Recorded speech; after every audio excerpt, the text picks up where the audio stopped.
So you've purchased some hornworms and realized how expensive they were, and now you're considering breeding them. This is a very time-consuming and challenging task.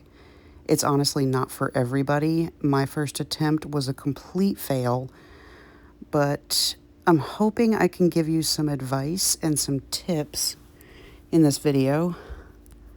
Like I said, it's very challenging and very time consuming, but it can be done with the right environment, climate, and some other factors. It is possible. These little guys are usually purchased for reptiles, and they can be very costly. They can range anywhere from $1 to $3 a piece. That's really expensive, honestly, in my opinion. I decided to take on the task of breeding mealworms, superworms, dubia roaches, and now these guys. And like I said, it really has been challenging. I've made a ton of mistakes, but I've also learned a lot from those mistakes. So in this video, hopefully I can help you avoid some of those mistakes. The first thing that I would recommend is you get some tubs, some plastic tubs.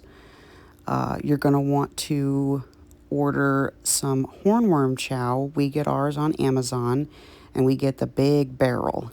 It's about $70, but it can feed a good amount of hornworms to their final instar, where they're ready to burrow into the soil and become moths. This little guy here, this is my bearded dragon. He absolutely loves hornworms. However, hornworms are not a good staple food source. Hornworms really should only be given to most reptiles once a week or once every couple weeks. Maybe only 2 at a time if your bearded dragon is full grown. I usually feed my bearded dragon mainly dubia roaches as a staple. Isn't he adorable? But when bearded dragons go into brumation, they usually don't eat a whole lot. And I've decided that I'm going to make sure I have hornworms because they're a great source of hydration. So if you think your bearded dragon might be getting a little dehydrated, these caterpillars are a great source of hydration and can make such a big difference. This here is a hornworm caterpillar, full grown. This one pupated, I think, about 3 or 4 days after this picture was taken. They get really large. I mean, they're huge. And a full grown or even a large juvenile bearded dragon can easily eat 2 of these in one sitting, but I wouldn't give them any more than that. They are significantly large compared to most caterpillars that you see, so don't be alarmed if you've never seen one up close. But they will start to develop a line down their back, a very dark line that will pulsate. And there's the dark line there. This one pupated, I think, the following day, so it burrowed down into the soil to go through its pupation process to become a moth. So, like I said, if you're planning on breeding them, you're going to want to get yourself some tubs to keep them in. You can use just a piece of screen for them to kind of cling to. Put some hornworm chow in there, and they will devour it fairly quickly. These guys are ferocious eaters. So as long as they have enough food, you'll be able to get them to the pupation process. And like I said, these are what I breed, and I will not put myself through any more torture trying to breed anything else. Taking care of these insects and breeding them and providing them with the perfect environment so that they can reproduce is quite challenging. You can always leave a comment below the video if you have any questions. I'll do the best I can to answer any questions you might have. And if you're trying to breed any of these three, I do have advice for all of them. Again, I found a lot of resources online, but a lot of it was very misleading. So I had to kind of make my own mistakes and learn from him. This is a little tiny hornworm caterpillar, and then a full-grown, very huge hornworm caterpillar. They shed and shed, eat and shed, poop, eat, shed, poop until they're ready to pupate. So the one to the right is roughly about the size of a quarter. But this here, in this picture, so if you kind of look off to the right a little bit, you'll see little granules. That's actually their poop, and you have to clean that out, guys. I can't stress that enough. At least twice a day, in the morning and at night. Go through your bins, clean out all that poop, because it can harbor bacteria and can harm your caterpillars. In the wild, they would poop and move on to the next area, but when you have them in captivity like this, they're relatively isolated. So they can ingest their feces, and it really calls for a toxic environment. So just try to keep it good and cleaned out. Make sure they have a constant access to food. And pretty soon, they will be ready to pupate. They will get the dark line down their back that pulsates. They will all burrow down into some soil. So you want to give them, I purchased in this picture, I purchased a 4x2x2 screen chameleon enclosure. It has been absolutely perfect. Size does matter. You want to give these moths plenty of room to fly. If they don't have enough room to fly, they can damage their wings. And if they can't fly, they can't breed and they can't lay eggs. So they will not survive and continue the cycle. So make sure you've got a really nice size enclosure. Line the bottom with some potting soil, probably about 6 inches deep, and they'll burrow.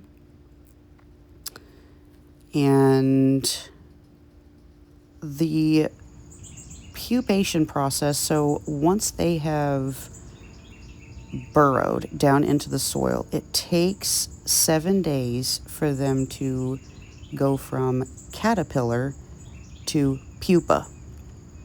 And they will remain a pupa in a chrysalis form for about 3 to 4 weeks. It really just kind of depends on the time of year. It depends on the type of climate you live in. I'll tell you right now, if you live in the Midwest or somewhere where you don't really have a whole lot of humidity, you're going to have to substitute that by, spraying once they've burrowed down. Spray that soil at least twice a day. It is a good idea to get a heat lamp, place it on the top of the enclosure, and the environment should stay warm enough for them. I keep mine indoors so I don't have to worry about ants or other bugs getting into the soil and ultimately killing my pupas. But in about 3 to 4 weeks, you should notice your first moth. This process, I really don't feel like just anybody can do it. It's very drawn out. You have to be very patient. But it is exciting. Like I said, I've learned a lot along the way, and I'm hoping that some of this advice is helpful.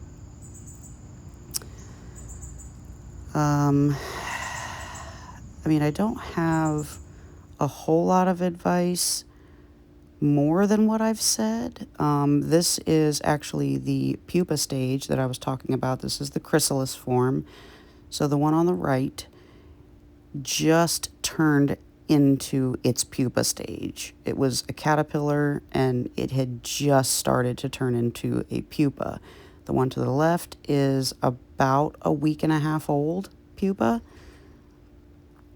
So you can see the colors are just so much different. The process is so incredible to watch.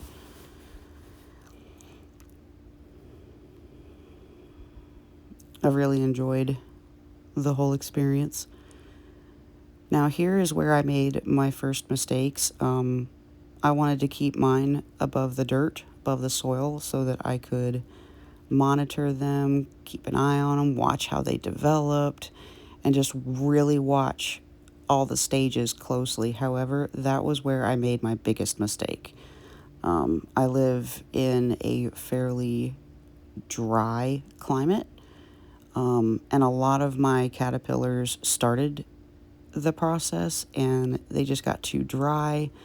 I was keeping them warm, but the warmth was actually dehydrating them. There was just not enough adequate moisture for them to continue their process. And I lost several due to this.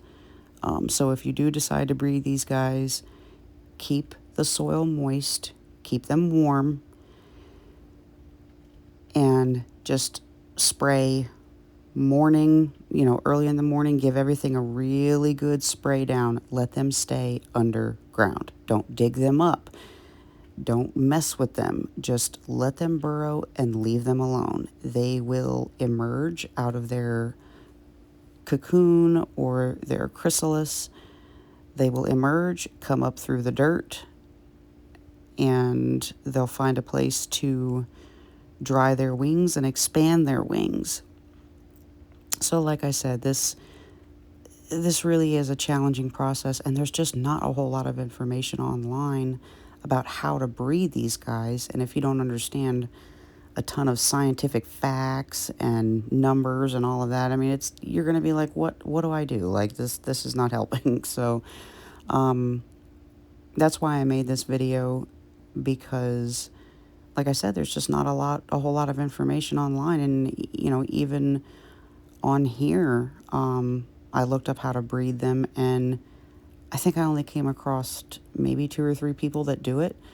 And it's challenging. It's really challenging, and I feel like it's kind of hard to make a video on how to do this, because if you live, somewhere, south, if you live in the south, you probably have a humid enough climate that you wouldn't have to worry too much about the moisture and the warmth. So if you wanted to do like an outside on your porch, like a screened in porch, and you wanted to put the enclosure out there, you're golden. I mean, there's your heat source, there's your humidity. You may still need to provide some additional humidity by spraying the soil maybe late at night or early in the morning. But other than that, that's all they really require, is a little bit of warmth, moist soil. Once they burrow, leave them alone. These are the ones that did pupate, and they look horrible. I mean, it was a disaster. I think only one lived out of that batch. This is my newest batch. I ended up having an ant problem, so I had to get them up out of the soil, rinse them off, put them in new soil, and I just layered soil over top of all of them. I kept the soil moist, and every single one of these emerged. Every single one emerged. Now, I did have a few that, and you'll run into this too, where you'll have a few that will emerge and their wings will just be messed up, just completely messed up. So I just dispose of those, because I feel like it's cruel to let them try to have a life. So I just, properly dispose of them, releasing these guys out into the wild. If you're wanting to breed them, don't release them out into the wild, guys. These moths, the caterpillars, completely destroy crops. I mean, they really are a pest. A lot of gardeners hate them. They despise them because the caterpillars just destroy tomato plants, sweet potato plants. And speaking of that, if you're going to breed these guys, you need to get a tomato plant. Okay, that's the one I've had the most success with.